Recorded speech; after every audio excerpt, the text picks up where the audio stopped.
Hey guys, welcome back to my channel. It's Real Talk with Lady T, and today we're going to be going over Married at First Sight, Season 12, Episode 5. And I actually got a special guest. Somebody's going to come in and have the male perspective of this, what's going on with this show. So stay tuned.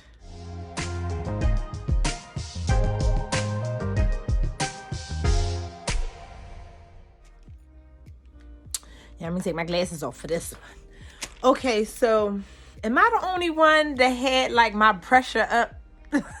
I'm just like, okay, so first I wanted to start off with a little bit about how things started. I do watch the before show, the unfiltered, and I was curious. I was like, they had Paige on there again. Did anybody else see that? So she was on it last week, and so when they did the little before episode, when they talk about last week's episode, I seen that Paige was on there again.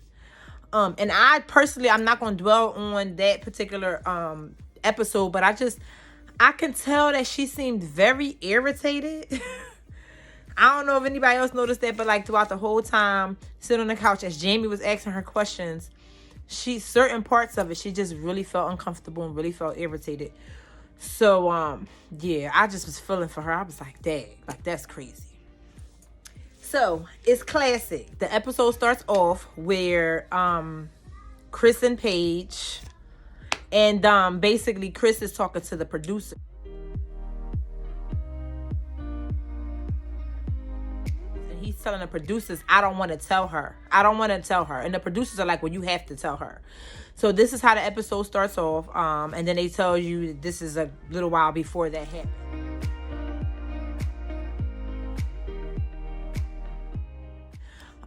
It also started off with Claire and Ryan having a conversation just about growing old together, how he already felt like he was old. She was on, maybe one day we can dress alike type of thing, which was kind of cute. I can tell and see that she seems like she's really into him. I'm still trying to read Ryan and how he feels about her. So yeah, we'll see about that. Finally, Paige put her foot down and she's like, no, you need to tell me what's going on. Lo and behold, Chris drags her by the arm, pulls her to the bathroom, turns the faucet on. Now the shower's running and water's running. Producers are all standing around the bathroom, and I guess he's in there letting her know that his ex-fiance just let him know that she's pregnant.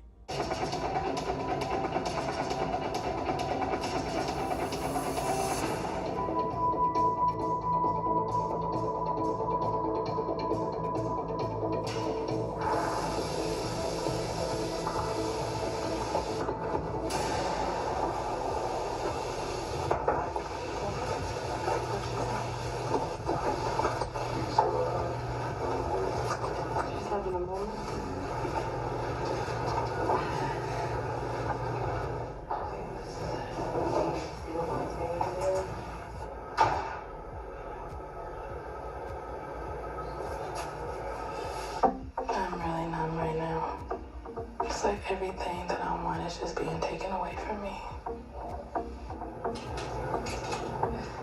I honestly don't know if I can move forward from this, so I need some time to think about all this. I don't know where to go from here. I don't know what I'm gonna do.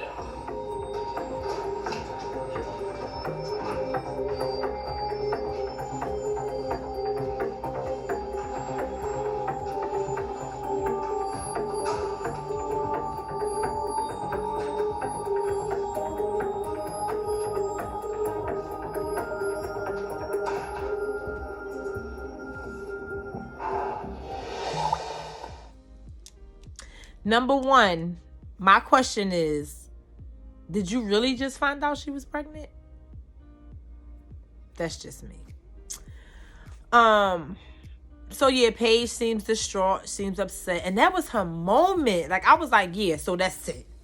Like, with my plane ticket back to Atlanta, that would have been it for me. I mean, I'm not gonna judge her, but because first of all, you playing too many games. Ain't nobody got time for these games. And I don't want to skip around, but like the reverse psychology that he gives, it just like troubles me. It troubles me. Like, he goes from being the victim to being the critic to being whatever. Then he's back the victim again. Then he's crying again. Then he's upset again. Then he putting his foot down again. Then he, like, come on. And the little giggles that he give here and there, like, ain't nothing funny. This is not a funny matter. All right, I'm sorry. I went on a tangent. All right, I'm getting back on track. All right, let me move on to, I'm not going to call them a boring couple, but the couple that didn't have that much action. Let me get through them. Let me just get them out the way, because I don't want to get my pressure up. All right, so Heyyyyy and Jacob.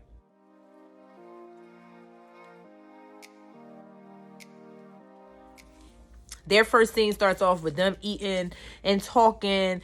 He just still seems really weird, and she just still seems like she's trying to figure him out. Basically, he was saying that he really likes her and that he looking forward to getting to know her. And she just seems like she's ready to be committed in marriage as well. Like, I mean, I don't know. I feel like they're definitely going to be the dry couple of the season. However, I seen some chemistry. Like I said in my last episode, this episode, I'm going to say the same thing. I see a little bit of chemistry between them. I can see, depending on how well they do together, I can see it possibly working out. But it's not here or there. Fast forward to the date night. I'm still talking about Heyyyyy and Jacob. They had a romantic dinner. It looks like they were at, still in the indoor portion of the aquarium. He asked him what was his favorite car. He said the car from Back to the Future. It was lame. She kept complaining about the smell of onions, and I guess he had raw onions on his plate. No. Raw onions? That is... No. I'm not agree with that. And I'm like, come on, Jacob. Like, you already the noodle. Like, you don't want to do stuff to get her a little bit, like, turned off by you. Like, come on. But anyway, that's neither here nor there. He asked about her first serious relationship. She said she was 15 on their first serious relationship. He was 19. Yeah, she just said that she feels like there's a little bit of chemistry there. So, and that's pretty much all that couple gave us this episode. I mean, they were in on it when all the couples were together talking it closer to the end of the episode. But nothing that really stood out to me. So let's move on. All right, moving right along to my next couple, Ryan and Clara. Now, their first scene that they're shown on this episode, they went on their little date out. Very much enjoying the belly rub. Yeah. Yeah, all right, good job, Sophie. Very nice. All right, let's get you set up for photos. All right, good. You can touch your back. Go ahead and squat down there. Good, very nice. Yeah, they got to spend some much needed time together. They finally started having a conversation about babies. Ryan said that he wanted to name his baby Elton. He wanted to name the baby. So she's like, I don't know about no Elton. We could talk about this. And this is when they got into some serious conversation about baby names and things like that. Clara did ask about if he wanted his children to go to church. Ryan said yes. He wanted to grow his children up with faith, and which is understandable. And Clara's basically like, well, I want my kids to make the decision for themselves. Now, here's my take on that. I get what you're saying, but a little small child is not going to be able to make a decision. So the way I was brought up was you brought up, and then once you get a certain age, you can determine there if that's where you want to continue to go. But you still have to have a direction. So I kind of feel Ryan on that part. And I was a little like, huh, Clara?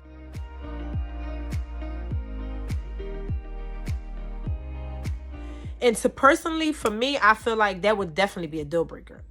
If I'm with somebody and we're married, and then the way our beliefs and the way we want to raise our children is totally different, that can be definitely a deal breaker. So again, she seems mesmerized by him. However, like, I just feel like she may be a bit much for him. That's just me. Like, I mean, I know on a portion of the conversation between them two when they talked about cleanliness, and he said he was a little picky. And basically she already decided, this is when they're at dinner. She decides that, well, once we leave here, we go to move in together, I'm going to move into your house. And basically it was just kind of like, I don't think you're ready. to have a wife living with you. And he's basically like, I don't know what you mean by that. And she's feeling like he's not ready. But my thing is, he might not be ready for you. He might not be ready for you. She's talking about she don't like to clean dishes.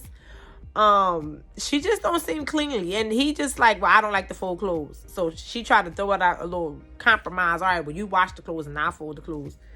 Whatever the case may be. So it's going to be very interesting to see once they leave and they get to the part where they actually have to live together. I feel like that's when they might kind of have some clashing. That's just me. We're going to wait and see. But that's what I'm thinking. Just because she's just so different. And he's just so, like, militant. You know what I mean? But again, that whole religion / I feel like that could be a deal breaker. If that's the way you want to raise your kids, and I want to raise my kids a certain way, and we still decide to bring kids into this world together, I feel like that can definitely cause some really serious issues in the marriage. That's just me. All right, so that's them two. Moving right along. We're going to talk about one of my favorite couples, Brianna and Vincent.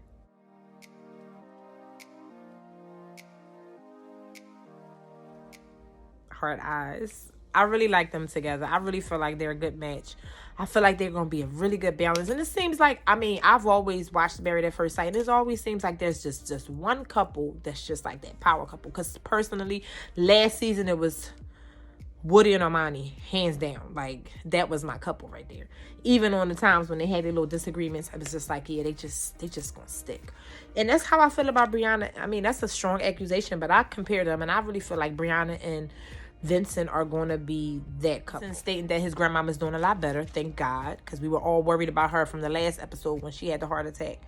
And that he was just really happy that Brianna stuck by his side. And he was just kind of like, I mean, I got a rider. They talked about living together. She wanted to be in a high riser. He had different plans. They went back and forth a little bit. And that's when he reminded her, oh, yeah, you the bossy one. That's what they told me in the wedding, that you bossy. So your family was talking about, you're a little bossy. Yeah. She is giving, but bossy. Loving, but bossy. Basically, you're getting a loving boss. I have realized I'm a little bossy. Like, you get away with it because you treat me right. Well, I won't complain about that. So I guess I continue to be bossy. So can we do a high-rise condo first? We can. I wouldn't mind doing it. In a few years, like family grows, we want more space. Years. I'll say like a good 2 years, right? A good 2 years. What if it were more like 3 years? 3 years. I mean, that's fine too. Okay. And then, of course, he ended up compromising. She just felt, I know Brianna said that she felt like it was too soon to talk about babies. And Vincent looked like he ready to just jump in them sheets, get them eggs fertilized. I'm tripping. But yeah, that's how he sounded. And Brianna like, oh, boo, pump your brakes. Like, let's just live. It was their date night, which was really sweet.